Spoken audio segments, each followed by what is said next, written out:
দেখেন ভিতরটা কতটা জুসি জুসি একটা ভাব হয়েছে, আর উপরটা একদম ক্রিস্পি ক্রিস্পি ভাব হয়েছে। আসসালামু আলাইকুম ভিউয়ার্স, আজকে আমি কেএফসি স্টাইলে দারুণ একটা চিকেন ফ্রাই করে দেখিয়ে দেবো। তার জন্য আমি এখানে একটা মুরগি নিয়েছি, মুরগিটা প্রায় 2 কেজি মতো।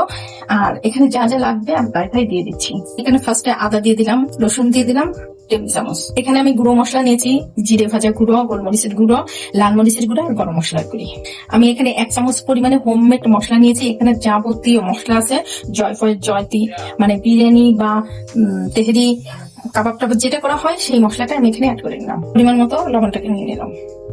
এখানে আমি পরিমাণ মতো একটু সয়া সসটা নিয়ে নিলাম। এখানে আমি সাদা সিরকাটা নিয়ে নিচ্ছি। আপনারা চাইলে লেবুর রসটাও নিতে পারেন, তাতে কোনো সমস্যা নেই। আমি এখানে হালকা পরিমাণে একটু রান্নার তেল নিয়ে নিচ্ছি। আপনাদের যদি মন চায় একটু দেওয়ার জন্য দিতে পারেন, তাতে কোনো সমস্যা নেই। আমার সবগুলো উপকরণ দেওয়া হয়ে গেছে। এখন আমি খুবই ভালো করে চিকেনের সঙ্গে একদম খুব সুন্দর করে মিক্স করে নেব। তো হাত দিয়ে কিন্তু খুব ভালো করে এটাকে মেরিনেট করে নিতে হবে। এভাবে হাত দিয়ে একটু ভিতরে প্রবেশ করাই দিতে হবে মশলাটা, তাহলে কি হবে, খেতে কিন্তু খুবই ভালো লাগবে। তো এইভাবে করে আমি মশলাটা মেখে প্রায় 3 থেকে 4 ঘন্টা আমি রেস্টে রেখে দেবো। আমি 3-4 ঘন্টা পরে ফিরে আসবো। তো ভিউয়ার্স, আমি ফিরে আসছি আমার চিকেনটাকে ফ্রাই করে দেখানোর জন্য। আমি এখানে পরিমাণ মতো ময়দা নিয়ে নিলাম। এখানে প্রায় আমি 1.5 কাপ পরিমাণে ময়দা নিয়েছি। আর এখানে কর্নফ্লাওয়ার নিয়েছি 1/2 কাপ পরিমাণে। আমি হালকা পরিমাণে একটু লবণ নিয়ে নিলাম। কর্নফ্লাওয়ার আর ময়দা দিয়ে সুন্দর করে একটু মেখে সাইড করে রেখে দিয়ে দিচ্ছি। আমি এখানে পরিমাণ মতো একটু পানি নিয়েছি, তার ভিতরে একটু লেবুটাকে চেপে নিচ্ছি। আমি এখানে বাটার মিল্কটা তৈরি করে নেবো। এখানে একটু গুঁড়ো দুধটা অ্যাড করে দিচ্ছি। গুঁড়ো দুধ আর লেবু দিয়ে দেখুন কত সুন্দর একটা বাটার মিল্ক তৈরি করে নিলাম। আপনার চাইলে ফ্রেশ পানি দিয়ে ওই কাজটা করে নিতে পারেন। আমি মেরিনেট করে রেখে দিয়েছিলাম যে চিকেনটা, সেই চিকেনটা এসে দেখুন কত সুন্দর মেরিনেট করা হয়ে গিয়েছে। এখন আমি এই চিকেনটাকে আমি ময়দার মধ্যে খুব সুন্দর করে কোট করে নিচ্ছি। তো আমি ময়দার ভিতরে চিকেন গুলোকে খুব সুন্দর করে একটু কোট করে নিচ্ছি। আমার কোট করা হয়ে গেছে। এখন আমি যে বাটার মিল্কটা তৈরি করেছিলাম ওটার ভিতরে চুবিয়ে নিচ্ছি। তো আমার চোমানো হয়ে গেছে, দেখেন কতটা সুন্দর দেখা যাচ্ছে। আমি আবার ময়দার ভিতরে চিকেন গুলোকে দিয়ে দিচ্ছি।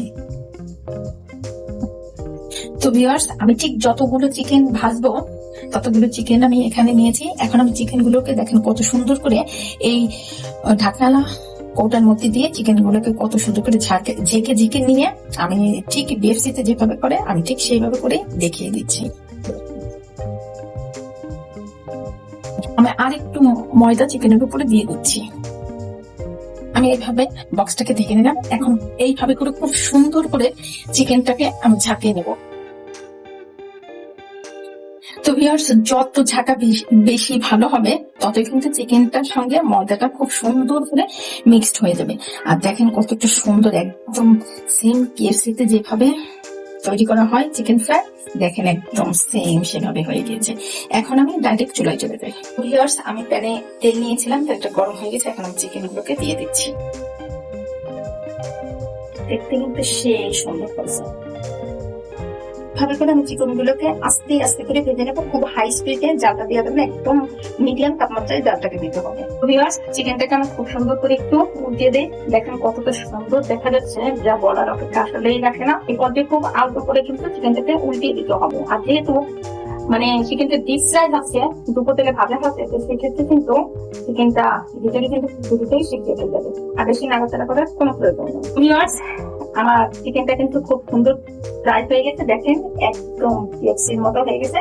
আপনারা কিন্তু বাকিগুলো কিন্তু কেএফসির মতো করে ভেজে খেতে পারেন না। কত সহজে দেখেন, পরে আমি সেটা দেখিয়ে দিলাম। এভাবে কিন্তু বাকি চিকেন গুলো ভেজে নিচ্ছি। বাকি যে চিকেন গুলো আমি ভাজবো না, সেই চিকেন গুলো আমি বক্সে করে ডিসপ্লেতে রেখে দেবো। আমার যখন মনে হবে তখন কিন্তু আমি সেম ভাবেই এইভাবেই কিন্তু ভেজে পরবর্তীতে আমি খেতে পারবো।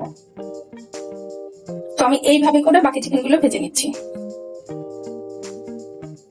তো ভিউয়ার্স, দেখেন একে একে আমার সবগুলো চিকেন ফ্রাই করা হয়ে গিয়েছে। আমার চ্যানেলে নতুন হয়ে থাকেন, প্লিজ আমাকে একটা লাইক কমেন্ট শেয়ার করবেন আর কমেন্টস করে জানিয়ে দেবেন আমার রেসিপিগুলো আপনাদের কাছে কেমন লাগে। যদি ইউটিউব থেকে দেখে থাকেন তাহলে অবশ্যই আমাকে একটা সাবস্ক্রাইব করে দিবেন।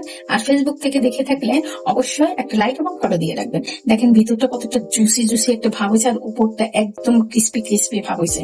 তো আমার রেসিপিগুলো আপনাদের কাছে কেমন লাগে আমাকে কমেন্টস করে অবশ্যই জানিয়ে দেবেন। এ পর্যন্ত সবাই ভালো থাকবেন, সুস্থ থাকবেন। নতুন নতুন কোনো রেসিপি নিয়ে আবার সামনে হাজির হব।